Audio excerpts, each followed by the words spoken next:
പുതുച്ചേരിയിൽ വിഷവായു ശ്വസിച്ച് 3 മരണം. ബാത്റൂമിനുള്ളിൽ നിന്നുള്ള വിഷവായു ശ്വസിച്ചാണ് മരണം സംഭവിച്ചത്. 500ഓളം കുടുംബങ്ങൾ താമസിക്കുന്ന പുതുച്ചേരി റെഡ്ഡിപാളയത്താണ് സംഭവം. വീടിനുള്ളിലെ ശുചിമുറിയിലൂടെയാണ് വിഷവായു പുറത്തേക്ക് വന്നത്.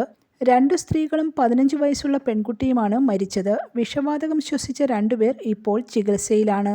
ഇന്നു രാവിലെ 72 വയസ്സുള്ള സ്ത്രീ കുഴഞ്ഞു വീണു. പിന്നാലെ ശബ്ദം കേട്ട് സ്ഥലത്തെത്തിയ അവരുടെ മകൾ കാമാക്ഷിയും വിഷവായു ശ്വസിച്ച് അബോധാവസ്ഥയിലായി. തുടർന്ന് ശബ്ദം കേട്ട് വീടിന് പുറത്തുണ്ടായിരുന്ന പെൺകുട്ടിയും ഓടിയെത്തി. കുഴഞ്ഞു വീണ 3 പേരെയും ആശുപത്രിയിലെത്തിച്ചെങ്കിലും യാത്രാമധ്യേ മരണം സംഭവിച്ചിരുന്നു.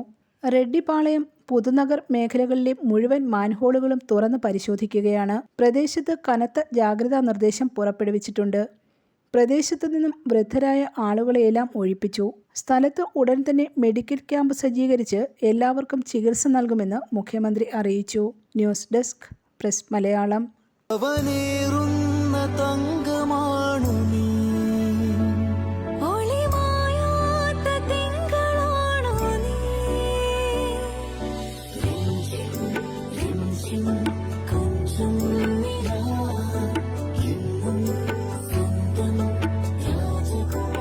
Be a Rajakumari. Rajakumari Gold and Diamonds. The trust of Travancore. Rajakumari.